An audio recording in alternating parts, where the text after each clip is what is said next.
famous Greek theater here in Southern California.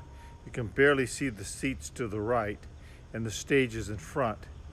And that place has been here since 1930, when it was donated by Mr. Griffith, who is the founder of Griffith Park, where the observatory is. I've just come down from the observatory and I couldn't help but pass the Greek theater, and it reminds me of a story that took place in my life regarding Andy Williams that my wife Marilyn and I visited here and saw perform back in the 1970s.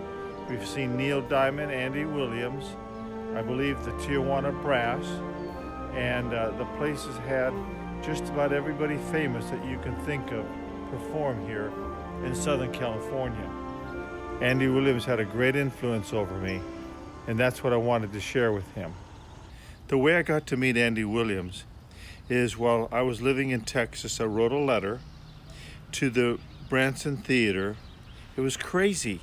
I just told him that I wanted to meet him and that I'd been praying for him for over 20 years and that he was close to my heart and that I'd be privileged if I could meet him while I was at the Branson Theater. And I didn't think it would go anywhere, but lo and behold, sure enough, I got a letter from the secretary, from his personal secretary, and she said that Andy Williams would like to meet with me after his show. So Marilyn and I sat. Oh, by the way, they told us to sit at a particular place on the center aisle. They assigned the seats, and they said after everybody leaves, the usherette would come down and then escort us to the back where Andy Williams would be between the two performances. And sure enough, God answered that prayer. Marilyn and I went to the theater, sat in the seats, and we finished the performance. And then Andy Williams stepped off stage. The usherette came down after all the people left, and we were the only ones sitting there. And she said, "Are you Richard Wheeler?" I said, "I am. This is my wife, Marilyn." She said, "Come with me."